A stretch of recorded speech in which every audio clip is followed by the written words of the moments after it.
अस्सलाम वालेकुम जी। मेरा नाम डॉक्टर शिराज रज़ा है। I am consultant plastic surgeon. Currently मैं assistant professor plastic surgery in Jinnah burn and reconstructive surgery centre के में काम कर रहा हूँ जी एज एन असिस्टेंट प्रोफेसर। और उसके अलावा मेरी प्राइवेट प्रैक्टिस है नूमर hospital on main jail road and cosmetic in DHA phase 4। मेरे मेनली इंटरेस्ट हैं hand surgery, micro surgery and cosmetic surgery, specially body contouring. आज जो हमारा टॉपिक जिस पे बारे में थोड़ा सा एलैबोरेट करूँगा बिकॉज थोड़ी सी इन्फॉर्मेशन कम होती है, वो है बॉडी स्कल्पटिंग एक्चुअली, जिसमें मल्टीपल मोडालिटीज़ आती हैं। बहुत कुछ नई मोडालिटीज़ भी आ गई हैं, पुरानी भी हैं। तो सबसे ज़्यादा जो कॉमनली टर्म्स यूज़ की जाती हैं उसके बारे में वो है टमी टक एंड लाइपोसक्शन। तो मैं थोड़ा सा एलैबोरेट करूँगा कि लाइपोसक्शन और टमी टक होता क्या है और इसकी इंडिकेशंस क्या है, यानी किन पेशेंट्स को इससे वाकई फ़ायदा हो सकता है और किन पेशेंट्स के लिए ये सूटेबल नहीं होता है।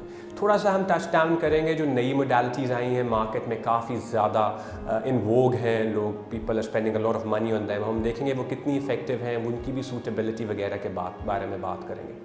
सो सबसे पहले तो आई टॉक अबाउट कि बॉडी स्कल्पटिंग ये होती है जी, जो कॉस्मेटिक सर्जरी में आती है, कि ये बेसिकली वेट लॉस का मेथड नहीं है। आप मोटापा नहीं कम कर सकते इन चीज़ों से।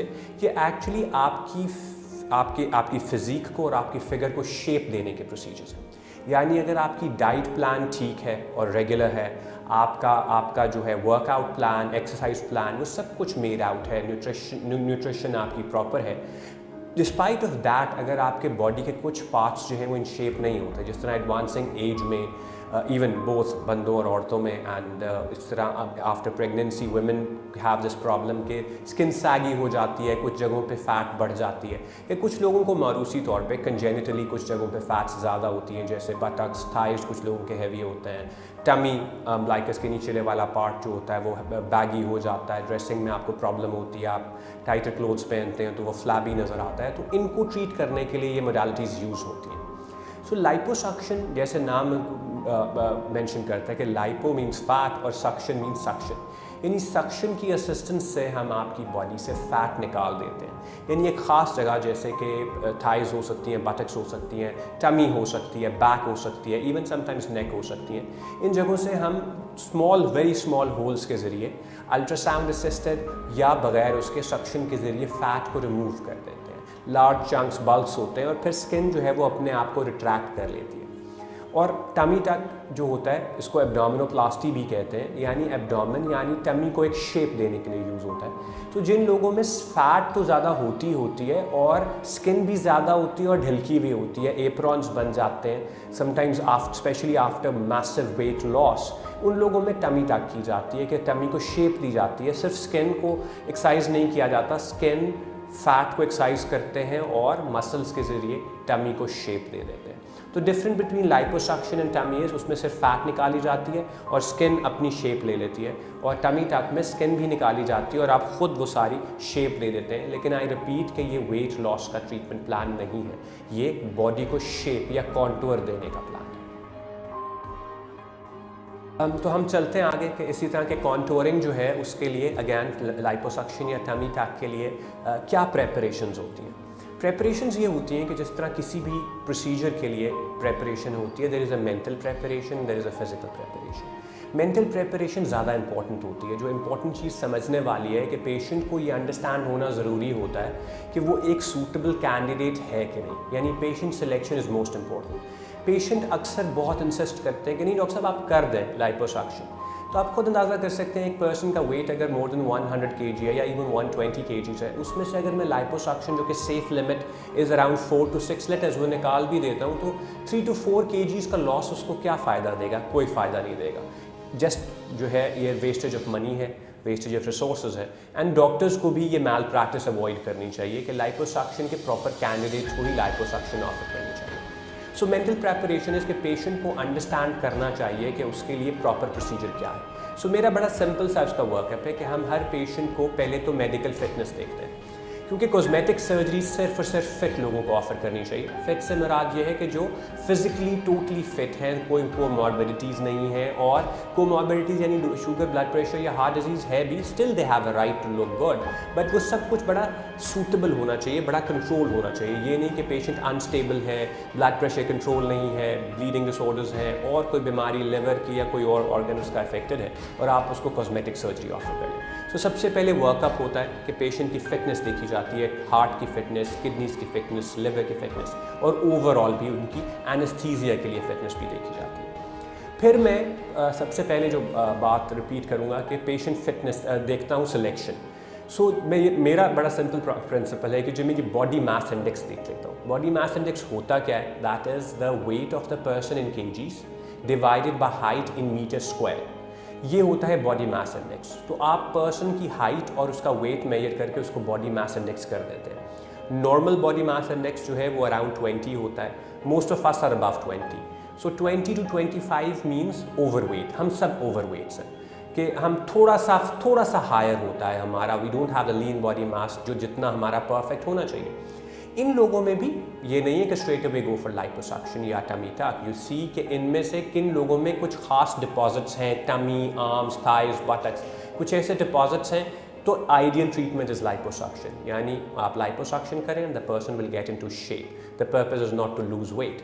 फिर BMI अगर उससे ज़्यादा होता है यानी कि 25 to 30, तो इसका मतलब ये होता है कि पेशेंट में जेन्युइनली मोटापा है। तो यहाँ से ऑनवर्ड्स लाइपोसक्शन के पर जल जाते हैं। उसके बाद लाइपोसक्शन बहुत ज़्यादा इफेक्टिव नहीं होती, यानी पेशेंट को बहुत ज़्यादा फ़ायदा नहीं होता। फ़ायदा तो होता है लेकिन बहुत ज़्यादा नहीं, जो हम अचीव करना चाह रहे होते हैं वो उतना नहीं होता। सो पेशेंट की अंडरस्टैंडिंग ज़रूर होनी चाहिए इसके बारे में। और इससे ऑनवर्ड्स 30 से ऑनवर्ड्स जो ओबेसिटी या मोटापा होता है वो वैसे ही dangerous for health and life होता है। और इन सब लोगों को बेरियाट्रिक सर्जरी करानी चाहिए, यानी कि वेट लॉस सर्जरी। और वेट लॉस सर्जरी के बाद आप बॉडी कॉन्टूरिंग कर सकते हैं। सो प्रेपरेशन, जो प्री ऑप प्रेपरेशन है वो ये है। So surgeon should be very careful in selecting the patients, जहाँ से उन पेशेंट्स को मैक्सिमम फ़ायदा होगा। You be sincere and honest to the patient. और साथ में आपको ये प्रॉपर वर्कअप कराना होता है कि पेशेंट फिट है कि नहीं। आफ्टर सर्जरी ऑब्वियसली जो भी सर्जरी, बहुत सारी मिथ्स हैं कि जी लाइपोसक्शन सेफ़ नहीं होती, लोगों की डेथ्स हो जाती हैं, और कुछ हो जाता है, पेशेंट उठते नहीं हैं बाद में। Frankly in my experience liposuction is as safe a procedure as it gets, अगर प्रॉपरली किया जाए। आप फ्लूइड शिफ्ट को कंट्रोल करें, यानी कि जो मैक्सिमम हमारी पॉपुलेशन में मेरी ऑब्जर्वेशन है कि एक सेशन में 5 to 6 लीटर से ज़्यादा लाइपोसक्शन नहीं करनी चाहिए। जितने भी पार्ट्स ऑफ बॉडी हैं उसमें मैक्सिमम 5 to 6 करें, वरना फिर फ्लूइड इम्बैलेंस, इलेक्ट्रोलाइट्स, वो सारे प्रॉब्लम्स होना शुरू हो जाते हैं, लिवर इफेक्ट होना शुरू हो जाता है, जो कि कुछ लोग अच्छा बियर कर लेते हैं, कुछ मोस्टली नहीं करते। सो ये रिस्क नहीं लेना चाहिए। So again patient selection is important in that. और फिर उसके बाद पोस्ट ऑपरेटिवली वही केयर है जो कि किसी भी और पेशेंट की होती है। इसी तरह टमी टक जो है सेम, कि आपका प्लान सिर्फ ये है कि आपने बॉडी को शेप देनी है रादर दैन वेट रिड्यूस करने में। कुछ लोगों में हम बहुत ज़्यादा पैनिकलेस, जो पेट का निचला हिस्सा बहुत बढ़ जाता है, तो सिर्फ वो पैनिकलेस भी निकाल देते हैं, उससे पेशेंट को हेल्प और मोटिवेशन मिल जाती है, वॉक कर लेता है, वेट रिड्यूस कर लेता है। सो आप वो 20-25 kg का जो चंक निकालते हैं उससे भी एडवांटेज हो जाता है, लेकिन वो एक्चुअल टमी टक नहीं है, ना वो एब्डोमिनोप्लास्टी है। दैट इज़ कॉल्ड पेनिकलेक्टमी, यानी आके चंक निकाल देते हैं, हेल्प करते हैं पेशेंट को एक्सरसाइज प्लान के लिए। वर्कअप सेम है। Fitness, surgery, post op care से मुराद ये होता है कि पेशेंट अच्छा फ्लूइड हाइड्रेटेड रहे। इन्फेक्शन कंट्रोल ऑब्वियसली सर्जन का पार्ट है कि सर्जरी के दौरान और बाद में वो ऑब्जर्व करता रहे कि everything is fine with good instrumentation. ये दोनों प्रोसीजर्स बहुत सेफ हैं क्योंकि हम किसी वाइटल ऑर्गन को टच नहीं करते। इनमें इंसिडेंस ऑफ रिस्क और कॉम्प्लिकेशन सिर्फ इतना ही है जितना आप सड़क पर जाते हैं और एक्सीडेंट का चांस होता है। Accidents can happen anywhere. So other than that कोई ऐसी मेजर कॉम्प्लिकेशन इन दोनों से रिलेटेड नहीं है। सो मैं अगेन ये है कि सबसे कॉमनली जो क्वेश्चन पूछा जाता है, पेशेंट आके मुझसे पूछते हैं, वो कहते हैं जी कि इतना हमारा वेट है, चाहे कम हो, ज़रूरी नहीं कि बहुत ज़्यादा वेट हो, लेकिन क्वेश्चन वो हमसे यही पूछते हैं कि जी वेट कितना रिड्यूस होगा। And I always tell them जी कि अगर आप वेट रिड्यूस करने आए हैं तो I am not your surgeon, I am not your physician, I am not the right person you come to. Weight reduction के लिए आइदर आप न्यूट्रिशनिस्ट के पास जाएं, और उससे ज़्यादा एडवांस्ड ओबेसिटी है, मोटापा है, तो फिर आप बेरियाट्रिक सर्जन के पास जाएं। सो अगैन मैं रिपीट कर देता हूँ इन फिगर्स कि एक सेशन में liposuction is not safe above 5 to 6 kgs, 5 to 6 liters actually, और 5 to 6 liters of liposuction means कि maximum loss of weight of 3 to 4 kgs, which is absolutely nothing. So weight loss के लिए liposuction नहीं है. जैसे मैं otherwise भी mention कर चुका हूँ कि समटाइम्स हम बॉडी का जो ट्रंकल यानी सेंटर वाली बॉडी और टमी में कुछ बहुत ज़्यादा फैट होती है जो ख़वातीन में और इवन बंदों में ढलक जाती है, नीचे थाइस तक पहुँच जाती है. उन लोगों में उनका सेंटर ऑफ ग्रेविटी मूव कर जाता है, यानी उनको अपना पोस्चर स्ट्रेट रखने के लिए भी बहुत ज़ोर लगाना पड़ता है. बैक के मसल्स पे, नेक पे और स्पाइन पे बहुत ज़्यादा स्ट्रेस रहता है. इन लोगों को हम वेट रिडक्शन के लिए भी वो एक चंक निकाल देते हैं, जैसे मैंने पहले भी मेंशन किया, पेनिकलेक्टमी कर देते हैं. उससे गुड 20-25 kg का अगर चंक निकल जाए तो पेशेंट की बैक से वो वेट हट जाता है और पेशेंट के लिए एक्सरसाइज करना और मूव अराउंड करना बेटर हो जाता है. सो उसकी भी अपनी लिमिटेशंस हैं, but that is the only indication जहां वेट रिडक्शन के लिए tummy tuck can be used. Otherwise weight reduction का टमी टक से और लाइपोसक्शन से कोई ताल्लुक नहीं है. और जो बाकी मोडालिटीज़ आजकल नई आई हुई हैं, 3D and fat freezing and cryo freezing, skin tightening, बहुत सारी lasers आई हुई हैं, हाइफो वगैरह. Again they're an adjunct to liposuction and tummy tuck, लेकिन in itself in my experience बहुत ज़्यादा एडवांटेज इन चीज़ों का नहीं होता.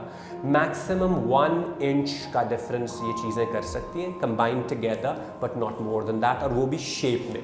एंड आई थिंक उसकी अगर आपको सिर्फ इतना रिडक्शन चाहिए 1 इंच 2 इंचेस और just a little bit of waist reduction in everything, then ये फ्री फैट फ्रीजिंग वगैरह इफेक्टिव है. Other than that there is मेरी ओपिनियन में इनका बहुत ज़्यादा यूज़ नहीं है. ठीक है जी. फाइनली हम पहले भी डिस्कस कर चुके हैं कि कौन से पेशेंट्स आइडियल कैंडिडेट्स हैं, वो तो हमने डिस्कस कर लिया पेशेंट सिलेक्शन के कितने होते हैं. उसके अलावा जो इम्पोर्टेंट चीज़ है वो ये है कि किन पेशेंट्स में टमी टक या लाइपोसक्शन अवॉइड करनी चाहिए and for reason other than their suitability. So again cosmetic surgery एक ऐसी चीज़ है जो कि ऐसे इंडिविजुअल में होनी चाहिए जिसमें एज सेफ एज पॉसिबल हो. अगर ज़रा सा भी रिस्क हो तो इट शुड बी डिफर्ड और denied, just like any face procedure, nose procedure और anything like that in general. So that is जो है वो मेंशन करना बड़ा ज़रूरी है कि आप अगर कोमॉर्बिडिटीज़ हैं, यानी आपको जॉइंट पेन्स हैं, आपको blood pressure, high blood pressure, hypertension है, डायबिटीज़ है या हार्ट डिजीज़ है या किडनी डिजीज़ है, ये इन चीज़ों की कॉन्ट्राइंडिकेशन नहीं है. यानी आपको ये नहीं कि आपका राइट नहीं है अपने आप को शेप में रखना या बेटर रखना, आपका उतना ही राइट है जितना अदर का है. लेकिन ऐसे पेशेंट्स में कुछ केयर एक्स्ट्रा होनी चाहिए. यानी हमारे फिजिशंस जो कि हार्ट को, लंग्स को, किडनीज़ को और बाकी सारे ऑर्गन्स को मैनेज करते हैं, वो ऑन बोर्ड होने चाहिए इन टीम. यानी कि they should be a part of the team so that वो जो है वो पेशेंट को ऑप्टिमाइज करें and then definitely there is no contraindication, they have as much a right for these procedures as possible. लेकिन अगर आप आई मीन उस तरफ से फिटनेस अवेलेबल नहीं है तो ये इस लिहाज से भी इंडिकेशन नहीं बनती कि आप इतने मोटिवेटेड नहीं हैं कि आप अपने आप को बेटर शेप में रखें. क्योंकि अगर आप इतने मोटिवेटेड हो तो ऑब्वियसली आप अपने हार्ट को, अपने लंग्स को, किडनीज़ को, बाकी सब चीज़ों को भी बहुत वैल्यू करेंगे और फिट रखेंगे. सो उन केसेस में मैं थोड़ा सा हेजिटेंट होता हूँ in doing a surgery. At the same time जो एक्चुअल ओबेसिटी है, जो कि मैं एक मैसेज ये भी दे दूँ कि जो एक्चुअल मोटापा है जी, इसको ओवरलुक नहीं करना चाहिए क्योंकि ये एक हर बीमारी की जड़ है. So this has been observed कि जिन लोग मोटे होते हैं उनमें ब्राउन फैट ज़्यादा होती है, उनमें शुगर या डायबिटीज़ के ज़्यादा रिस्क होता है, हाइपरटेंशन का ज़्यादा रिस्क होता है, इस्केमिक हार्ट डिजीज़ का रिस्क होता है, नेक पेन्स का रिस्क होता है और जॉइंट्स में तो पेन होती ही होती है. So these are all morbid obesities, यानी बहुत ज़्यादा मोटापा है. इन लोगों को बेरियाट्रिक सर्जरी को ज़रूर कंसिडर करना चाहिए जी. बहुत से लोग डरते हैं कि पता नहीं स्टमक छोटा हो जाएगा तो क्या हो जाएगा, लाइफ में प्रॉब्लम्स आ जाएंगे, डेफिशिएंसीज आ जाएंगी, nutritional, vitamins. I still believe कि इस मोटापे से life time of a vitamin pill every day is far better, क्योंकि आप फंक्शन बेटर कर सकेंगे, आप अपनी फैमिली के साथ एंजॉय ज़्यादा कर सकेंगे. सो इन बीमारियों को जो कि कोमॉर्बिडिटीज़ हम इन जनरल बात कर रहे हैं, उनको भी रिड्यूस करने में बेरियाट्रिक सर्जरी या मोटापा कम करना बहुत हेल्प करता है. डायबिटीज़ एट टाइम्स ख़त्म हो जाती है मोटापा कम होने से, ब्लड प्रेशर बेहतर हो जाता है, जॉइंट पेन्स बेहतर हो जाती है. सो अपने मोटापे को लाइट मत लें. फाइनली जो है जिस बात पे मैं स्ट्रेस ऑलरेडी कर चुका हूँ और कर रहा हूँ वो ये है कि मोटापा ऑब्वियसली हैज़र्ड है।